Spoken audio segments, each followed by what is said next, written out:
Hello to everybody watching this. My name's Ahmed, and you're on the Booming with Banna podcast. Today, we have our very first guest. You all might know, or you might already know, that I'm a student at the American International School of Jeddah in Saudi Arabia. Today, we're starting off big. We're starting off strong. We've got Mr. Robert Jackson, our school superintendent, here for the very first episode. How are you? Ahmed, thank you. Yeah, I'm super fantastic. Not only is it the first podcast I've ever been invited to, but it's also Thursday, so that's it's a nice treat. Getting ready for the weekend. Absolutely.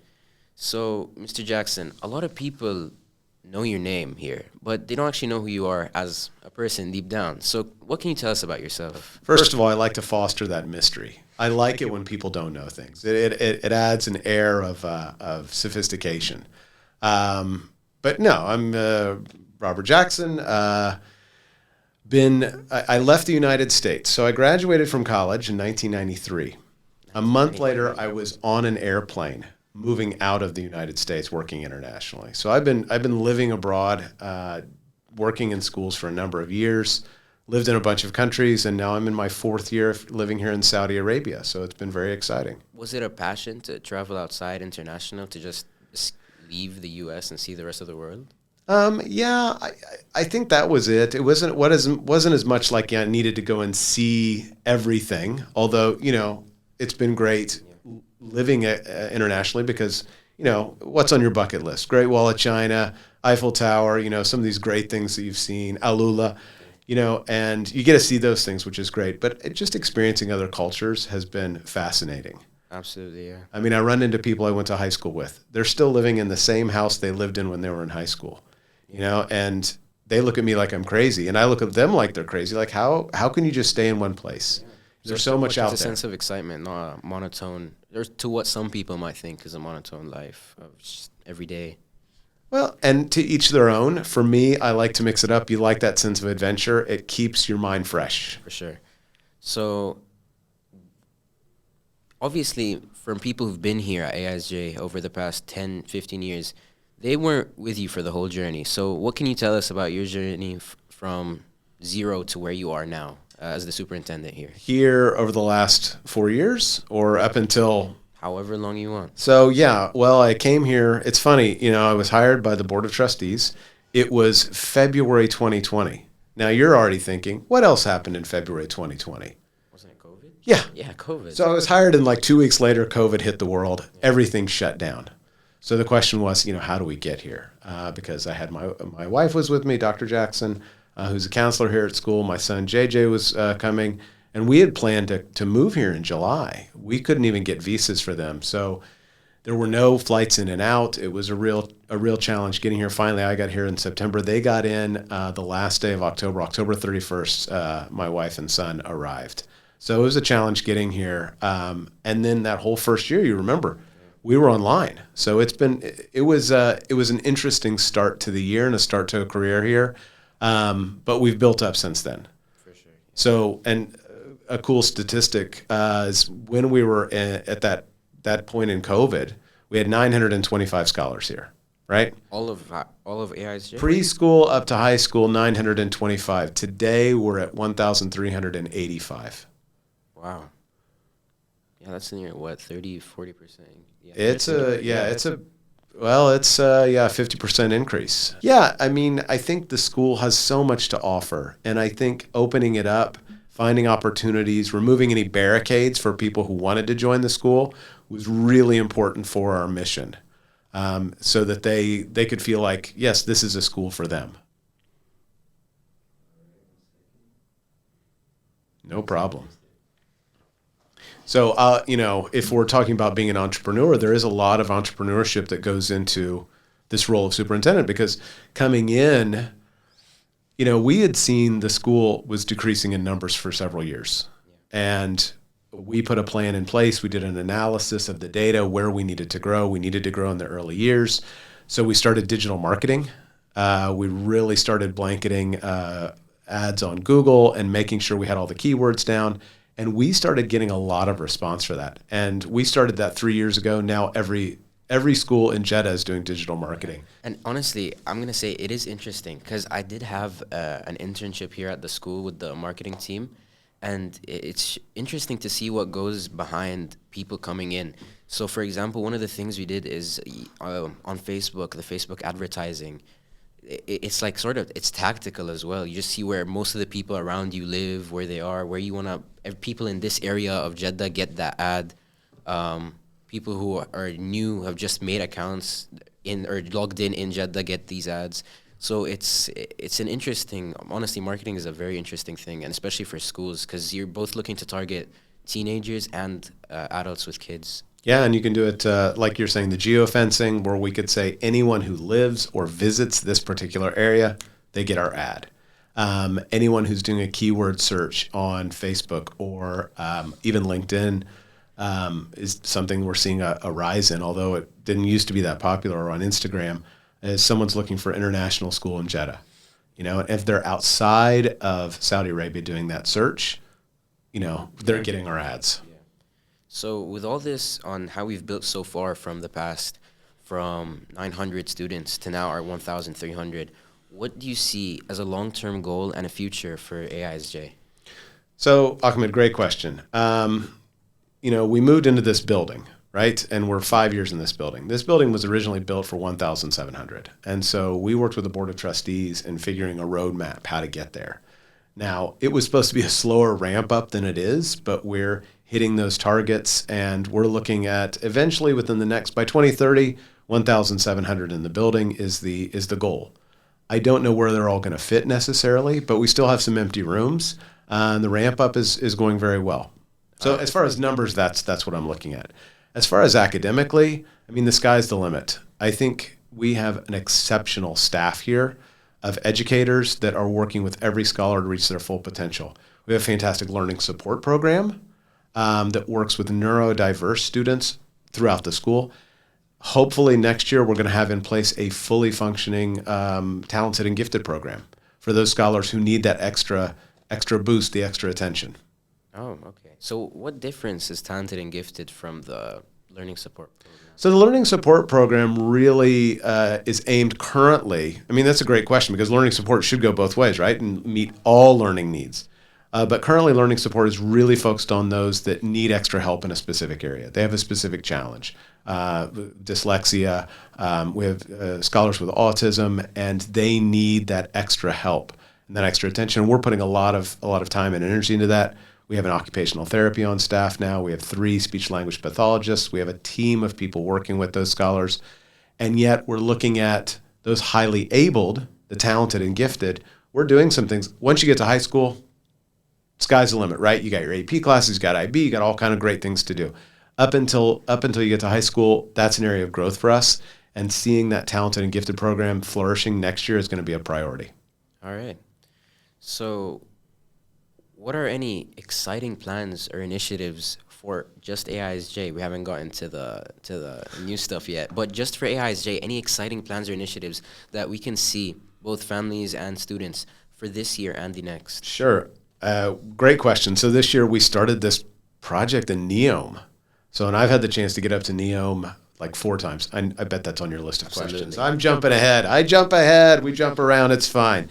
So, we were looking at some different ways that the school could reach out and fulfill our mission beyond just this building, right? Because we're here. We're grounded now. We have a 30-year lease in this building. We're staying. Now, how do we reach out to the community?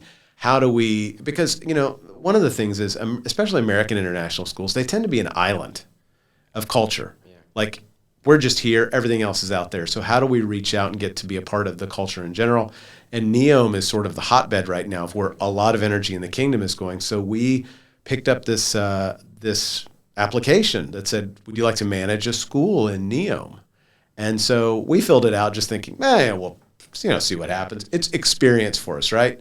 It's the reason a lot of people apply to some schools, even if they don't expect to get in, they're like, it's an experience and you know how to do it better. Miss all the shots you don't take. Exactly. So Wayne Gretzky and his famous quote. So we're like, we'll see what happens. We got it.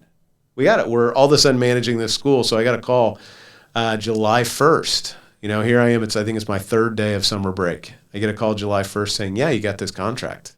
Is it from the Ministry of Education or? So Neom has their own, they're in partnership with the Ministry of Education, but Neom is their own sort of educational fund. So their education management awarded it to us. And basically, I got on a plane within a few days and was back and at Neom. And we had to hire 40 teachers. We had to get head of school put in there. And it's up and running now. So I guess this leads to another extremely burning questions. Is that where Miss Dovey went? That is where Miss Dovey went. I have a photo of Miss Dovey because I was up there. Yeah, Neom. I was up there, a week and a half ago and saw her. She's working in a kindergarten class up there and helping kids with their reading. She is she's an assistant teacher up there. Oh. Yeah. So Neom, because obviously most of us have never been there before. What does it look like right now? It's obviously a huge project for Saudi Arabia. So is it on track to be done by 2030 or whenever that timeline is? Absolutely. It is a beehive of activity up there. Everybody is working. The fun thing is, I mean, for someone who likes change and likes seeing things in progress, it is a treat being up there every time I visit, even if it's 2 weeks later, like I'm going again in a week and a half. There's something new. There's something new. Everything is progressing very quickly. Like where they're building the line is right there. It's right where I've been. And you see all the work and the energy that's being put into the city of the future. And they're taking the time to design the school of the future. And it is like being on the best high-tech campus in Silicon Valley. Everybody's zipping around on scooters. You see people from all over the world, the best minds coming together to ideate and figure out where we're going as humanity. And it's in Neom. Right. It's amazing. Do you think, because now you said scooters and my mind just shifted to Kaust. Do you think Neom is let's say, the development off of Kaust? Since Kaust was expected to be a huge, sort of like a shift from Jeddah upwards. And it didn't really turn out to be as big as Jeddah is right now. Do you think we can see Neom become something like that? Oh, absolutely. I mean, so that's the way life is, right? You know, you're trying a project and, you know, you try something and it may not work out exactly like you had pictured. And then there's the next stage, there's the next step and the next level, the next version. And so Kaust has achieved great things. It is a great hotbed for innovation. And in fact, that's what the Crown Prince has talked about. He said, everything really needs to focus on innovation. What are we doing? I mean, there's some great products that are going to be coming out of Kaust. And then Neom is, like if you consider it a step, Kaust is here, Neom is moving up. So it's moving Saudi Arabia just up. Right. And what would it be called the American International School of Neom? No, we're actually managing the ECC, which is the Early Childhood Center. So it is birth to KG, to kindergarten. So I won't bore you with all the details, but Neom itself is in charge of the first grade through 12th. That is part of Neom education. Okay. But they outsource and they find the best partner possible to run the Early Childhood Center. So our job is to create this wonderful preschool program and help the kids that are in kindergarten with that early literacy and getting ready for school. So it's a fun project. For sure. And sort of, what are some of the unique opportunities and challenges that come with building a school in some place like Neom? Well, this is great. With building a school up in Neom, I think the biggest challenge that they have is if you can, first time you played Minecraft, right? What are you doing? You're moving around, you're trying to find some trees, trying to chop them down. You're punching the wood, you're getting things, you're figuring out how to make a house. The first house you made, maybe made out of dirt. You're living in a hole under the ground, right? Yep. So, I mean, because you don't know you can do anything. And so the 1,000th time, by the way, I love playing Minecraft. I will spend usually a nice weekend afternoon, every weekend playing a little bit of Minecraft. But the fun thing is, once you've played this out 1,000th time, you're making these great, beautiful architectural structures, or you're adventuring out into the world because you kind of know what to do. And I think that's the challenge in Neom. It's an open area. You can do anything you want. I hate to say it, but it's a sandbox. Anything you can dream, you can do there. So it's only limited by our imagination. Right, yeah. And I find that really interesting because when you said Minecraft and now you're saying sandbox, it's sort of making me think, as weird as it sounds, in Minecraft creative mode, you just fly around, you can make whatever you want. And now it's cool to see something like this. And I think not just Neom, but the entirety of Saudi Arabia, there's stuff going on, which is extremely interesting. Like the Red Sea Islands, that's like, it's enthusiastic to see stuff like this happening. And I guess what I'd also want to ask is, what difference is there between AISJ and whatever Neom's entire school program? Are we going to see the same AP IB courses? Are we going to see the same sports? You know how we've got the Red Sea Arabian Conference? Oh, yeah. Okay, let me talk to you about this. So a couple things. First of all, the school's going to be, eventually, it will have its own curriculum. So they're doing this step where they're looking at the IB and they're implementing the IB curriculum in the school. Eventually, what they want to do is the Neom Baccalaureate program, their own. Like they're, again, we're talking about KAUST, Neom, right? They're thinking IB, Neom, IB. They're thinking, how do we take this to the next level? I mean, again, sandbox. You can develop your own. What is education going to look like in the future, right? Where do you think that stands, though? Like, when I'm thinking of university applications, you've got the IB orders and the AP that are most notorious or, like, well-known. So do you think that the Neom's or potential educational program is something along those lines that can definitely compete with something like this? Well, I mean, once the line's up and running, I mean, you're going to have how many kids graduating every year? Thousands upon thousands graduating from this very unique system. Each 800-meter section of the line is going to hold, I think, 32,000 people. It's really fascinating how many people are going to be there and all the things they're going to do, and the way they're designing schools that are on multi-level. It's fascinating. I talked to the architect the other day who was designing that. And he's not an architect, but he's envisioning and planning how that could work. And it's fascinating how they're going to have schools in the line. Is it going to, how on the movies they have like the slides going down and all that cool stuff? Is it going to be the same thing? Or I don't know. That's a really good question. I would hope they would, have some fun stuff like that. I mean, it's really going to be a fascinating project.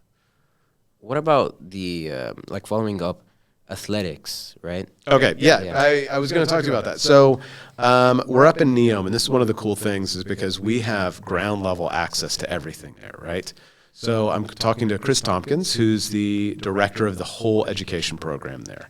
And we started talking about SICAC, which is our Saudi Arabian leagues, our basketball, soccer, our football, everything that we're doing, tennis, they have swimming. And he's like, yeah, we want in that. So 2 weeks ago, I was at the meeting in Riyadh, and we're like, hey, Neom wants in. So they're starting the application process. And so their high school students will soon be traveling to Jeddah to play with us here in basketball, football, tennis, swimming, badminton, whatever we got going, MUN. And we're going to have chances to get up there. So I can't wait till probably not this year, but next year we can try to get an MUN or a Week Without Walls trip to go up to Neom. Right, yeah. And do you think, obviously, it's sort of hard to ask this question, sort of asking your two best teachers, or asking someone who their two best teachers, which one's their favorite. But do you think do you think AISJ and Neom, which one do you think is going to end up being better than the other? Great question. And that's realistic. They're always going to be different. So AISJ right now, we share that wall with the consulate. We're like attached. I don't know how much you know about how the school is run, but we have a board of trustees, right? And they're appointed by, do you know who? No idea. The U.S. ambassador in Riyadh. He appoints our board. And so really the U.S. State Department is helping to govern. These are the laws of Saudi Arabia for being a foreign school. We will continue to evolve. And the good thing is we're going to evolve alongside what they're doing in Neom. We're going to take the best ideas coming out of there because we're a part of the education system now. We're really learning from them, and they get to learn from us. In fact, just this week, we have a very strong child protection handbook, and we got a chance to share some of those insights with the staff there as they're developing what some of their documentation is going to be like in the future. It's very exciting we get to have input into that. And it's also like sort of it's nice to start something from the ground up and just see it become a success. And this isn't obviously your first rodeo. You've done this before here, Albania, right? So I think it's a very interesting thing to start building yourself up from zero to something, and then starting to sort of put your hands everywhere, just getting a feel of what everything is. So what are some milestones in this project already? Not just the school, but in Neom in general and the school. What are some milestones that we've hit on already, which tells us that this is promising? Well, I mean, the first thing is so we're working in what's called Community 1. So there they have different camps. They have Community 1, Community 2, and they're building Oxagon for on the water, and it should be up and running next year with housing and a school that hopefully we'll have some help with. I think the biggest milestone, and I think that the real testimony to the project in Neom is the first permanent building that they built in that city was a school. There's still a lot of portable buildings, there's trailers. I mean, they are doing these marvelous jobs of converting all these trailers. They're bringing in housing. I mean, every day they're pumping in, here's another 50 homes, right? And they're putting them together, and they've got plumbing and electricity and internet and everything, and those are temporary. But the first thing they actually did that says this is going to last is they built a school. I mean, what does that tell you about education? What does that tell you about the Crown Prince's dedication to what Neom really is all about? Future, yeah. The future is education. Which is, again, I think this is the most interesting part by far, is how they've outsourced for the preschool program. And I think it's interesting, and I've spoken on a panel conference about this before, is I think especially with something as education, it's very important to start from level 1, to have a good base, right? You know, you can't build I'm not sure what it's called, but in a song, Viva la Vida, it says pillars of salt and pillars of sand, right? So we've got to build pillars of concrete, I guess, with a very good base to be able to build off of that, I guess, which I think is interesting, because when you look at some other schools, some people come to AISJ just for their elementary programs, just for that, because of building a good foundation, and they move on. So I think it's a very interesting thing to see how we're finally starting from gold, right? We're not starting from something like iron or bronze. Yeah, that's absolutely right. And the research is clear that early intervention for any child is so important. And what do the kids learn? I mean, it's not as if they go into a preschool program, they're 3 years old, they're not learning calculus in there. Yeah. But what are they learning? They're learning how to cooperate. They're learning how to be in a society of learners. They're learning how to learn. And yes, they're doing all these pre-literacy, pre-numeracy things. They're doing academics. It just looks very different for us. Yeah. But the main thing is they're learning to be together, because that's what we're going to do our whole lives. We're going to be together. Yeah. And I guess also I do want to ask, because obviously when it comes to education, the second biggest milestone from graduating high school is getting into a university. And it's for most top universities, because that's sort of the vision that AISJ has here. You've got the holistic approach. You've got your GPA, your extracurriculars, your essays, everything. So I guess the first thing on the topic of Neom is, what new opportunities for extracurriculars can we find coming from Neom, considering it's a very different place? What can we see happening there? It's a great question. I don't know that I can answer that right now. So they're still developing their school. Like, they don't have right now, I don't think they have any high schoolers above the age of like junior level. I don't think they have any seniors yet, but I could be wrong on that.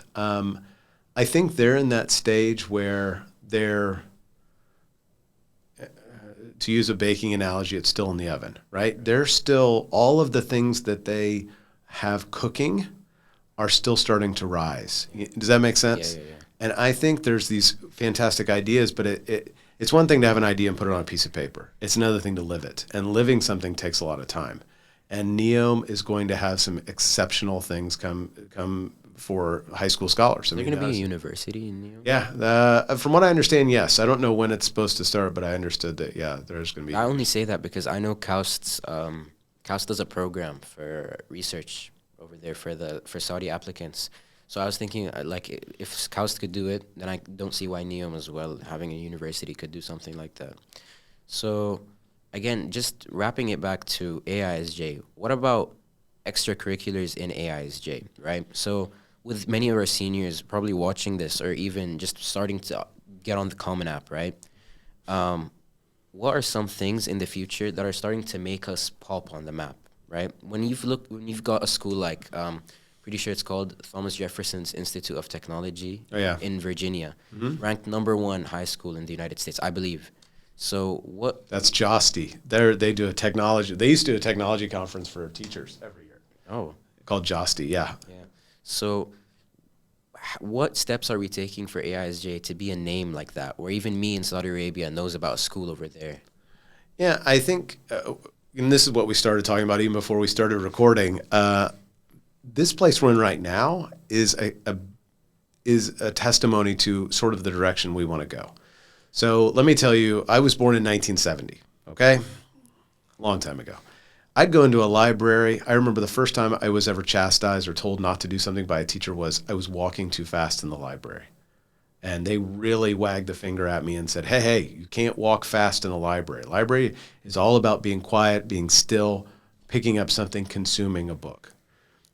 Libraries now are very different, and that's why we're turning this into more of an innovation center. We've got the maker spaces, we've got a 3D printing, we've got a way to produce content, because we see information has to be a two-way street, right?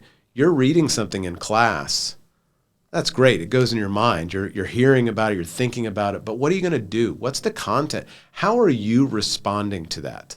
Now you can do videos, you can do podcasts, you can make something based on that. You can use our 3D technology to build some world based on that. So there's a lot of interesting things you can do, and that's the idea. That's our first step, is to say information has got to start being a two-way street for us. Right. What do you think about starting a class for this sort of stuff, like a genuine course that you could pick rather than an after-school activity?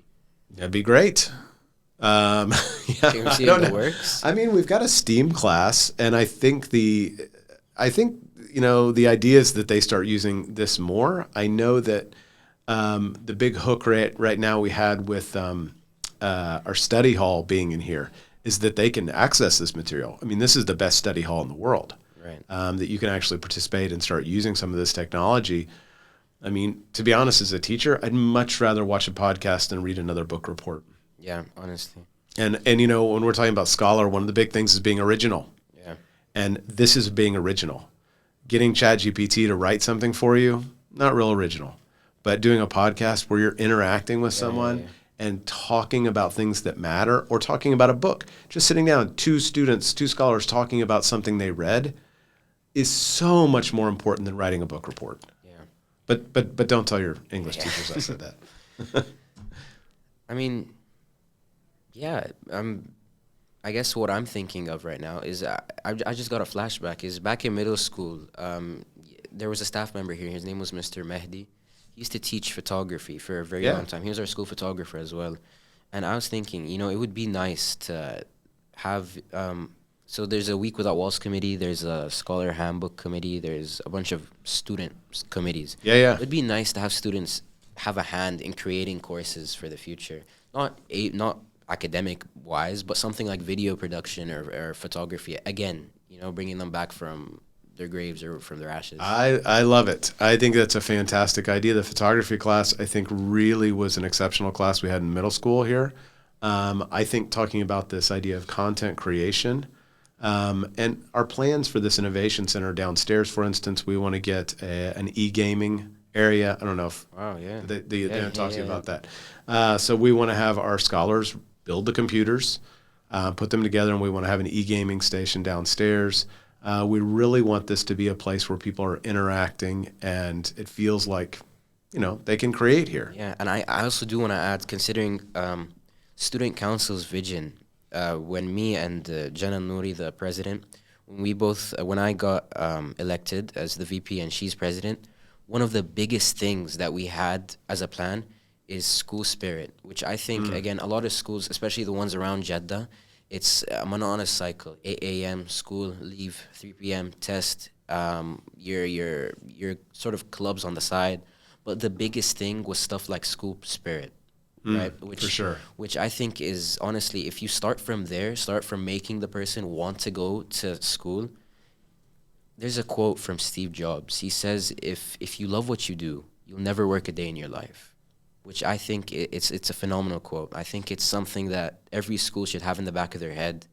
Make this place a lot more enjoyable to go to. Don't make it a burden. Make it I got up, I'm ready to go.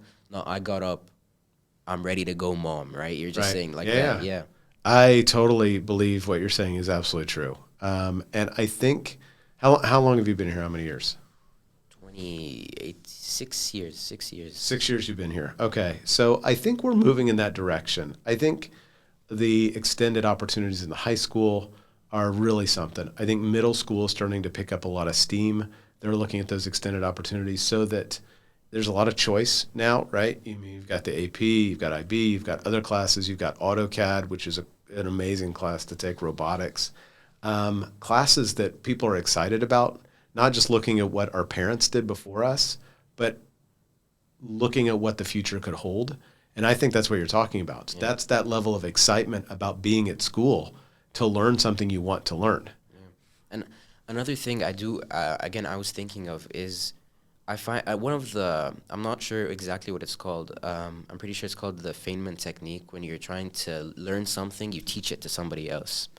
And when we were just discussing about making courses, I was thinking, what do you think are the chances, or what do you think it's a good idea to, I know some schools over in the US have this, to have teacher assistants here who are consistent with the course for the entire year. They could help with grading things. They could help with teaching things.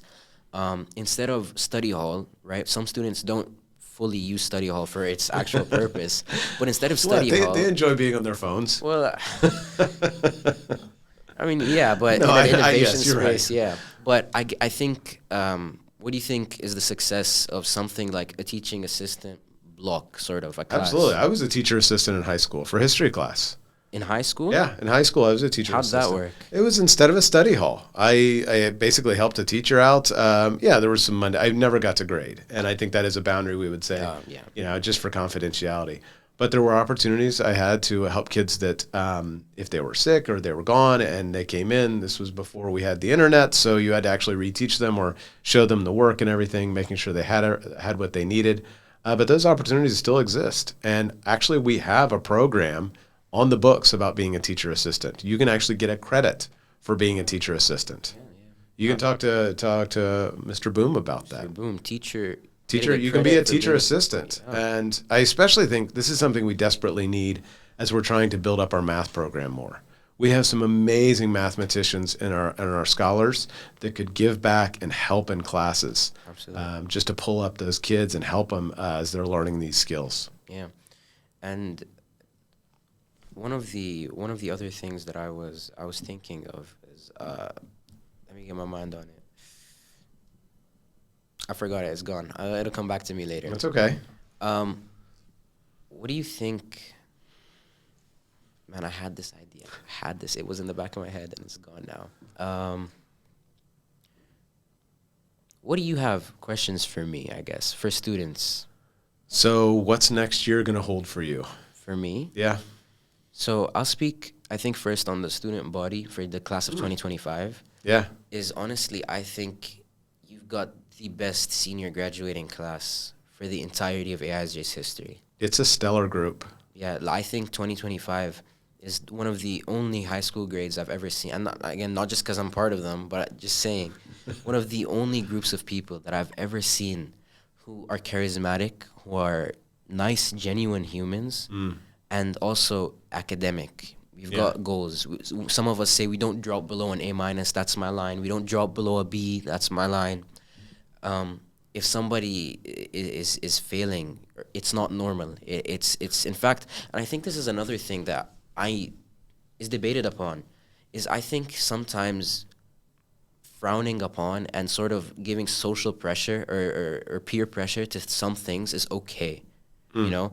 So if I'm with my friends and just let's say my friend gets a bad grade, it's not okay for me to just say one sentence, it's all right.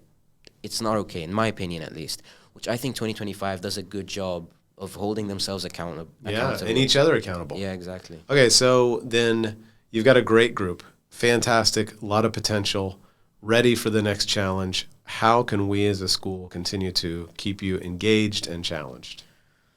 Engaged and challenged? I feel... Not just by giving you more work. Yeah. And that's the pitfall, that sometimes teachers get in, and I got in this. You got a scholar that needs another challenge. Here's a packet of work to do. That's not what I'm talking about. To challenge them. I think a really good thing, and I would really like for AISJ to go into this direction, connect with a university, right? You know how in the U.S. you can go to a community college and get dual credit? Get college credit, yeah. We should try and connect with a university, either online or in person here, whatever Jeddah universities or KAUST, for example, connecting with a university and making things work. Because at the end of the day, we're an international school. Yeah. And most of these programs, majority of the MISC programs over here or what KAUST is doing are Saudi only. And as an international school with, you could arguably say some of the best potential coming from the kingdom is here. I think AISJ should for sure look forward into collaborating with universities. And a cool statistic was most applicants who got accepted into Ivy Leagues had one common extracurricular, university research, which I think if you've got a class like AP Seminar, AP Research, don't just leave it for the students. Try and link it outside to the next level where these papers can actually get published. Some people write about their AP Research paper saying, hey, I had a paper. It's on a Google site somewhere, right? Yeah. But then making this paper A plus and also putting it somewhere online with get it published in a journal. So I will just we can end the podcast with this because there's we're running out of time. I can't say too much more, but for our teachers, we've partnered with Buffalo State, and we're going to be doing a master's program for them, free of charge. Any of our teachers that want to do a master's program, we're going to have professors flown in 2 or 3 times a year. They do courses. After 10 courses, they get a master's. We're also working with Buffalo State because they do have the program that you're talking about for high school scholars to get them that dual credit. And we're not there yet, but it's something we're talking to them about. Yeah. So it's something, so this is a lot of my job. A lot of my job is to figure out where we can grow next, right? And to work with the board and figure out where that's going to be. And like with the project at Neom, like this project with the master's program, it's a lot of just focusing on the future. Right. And so there's things I can say, there's things I can't, but this is one area that, since you mentioned it, we're aware of it and we're working toward it. All right. Honestly, I guess as a student, it's very relieving to hear this sort of stuff, right? To see that I'm in a place that's it's not stagnant. It's not staying on a flat zero slope where we're moving along, we're progressing, whether it be with students exponentially or whether it be with learning, in a linear manner. So I guess this brings us to the end of our podcast. Thank you so much for being on here today. My First pleasure. ever podcast. It's a stamp in our history at the Booming with Banna It's all podcast. uphill from here. Yeah. So, thank you so much. Ahmed, my pleasure. And honestly, my only challenge to you would be to keep doing this kind of thing. For sure. The more kids, the more our scholars are engaged with using the tools we put in here, the more tools then I can justify. Absolutely. So second podcast room, third podcast room, extra video production areas. I mean, getting everybody up and running on these things is my goal. So anything we can do to support you, use the tools and we'll get you more. All right. Well, thank you so much. I hope to bring you on after we've seen Neom progress 6 months, 7 months along the line, and to see what's going on with Buffalo State. Well, why don't we get you up there? I mean, honestly, I'm serious. We should get some of our scholars up there to visit the school. When I'm up there in a week and a half, I'm going to talk to them about doing maybe a quick exchange, getting some of our scholars there, some of their scholars down here, maybe for a friendly tournament or something like that. I mean, we'd love that for sure. We were thinking of doing it for student council, going to the NASSP conference in the States. Yeah, we were thinking about it. And honestly, I love this stuff. Seriously, I love the new stuff in Neom. I love the stuff happening there. The esports that you said, that was what I was missing. That was the one thing. That is something, I'm telling you, I'm pretty sure when the University of Irvine came here, California Irvine, Yeah. they said we have an esports team for the university. Yeah. Something like that with all these students. With obviously we're a generation and it loves video games. That's an amazing thing to. We just to need think we of. just need the budget for it. Yeah. And I poured a lot of our budget into getting everything here up and running. So if there are people that want to sponsor buying graphics cards and monitors and stuff, we could have an after school club like that. Absolutely. Build this up and start having tournaments. Not just after school club, a whole team for this stuff. Yeah, and they that's it. Yeah, thank you so much. All right. Well, Yeah. thank you, Ahmed. I You're appreciate welcome, it. yeah. And have a great weekend. You too. All right. Thank you it's guys now- for watching. Thank you guys for watching so much. Next episode, hopefully this is going to be consistent, hopefully, as long as school doesn't harm me too much. Every 2 to 3 weeks, we'll have new guests on here, new people, new questions, and keep watching. Goodbye.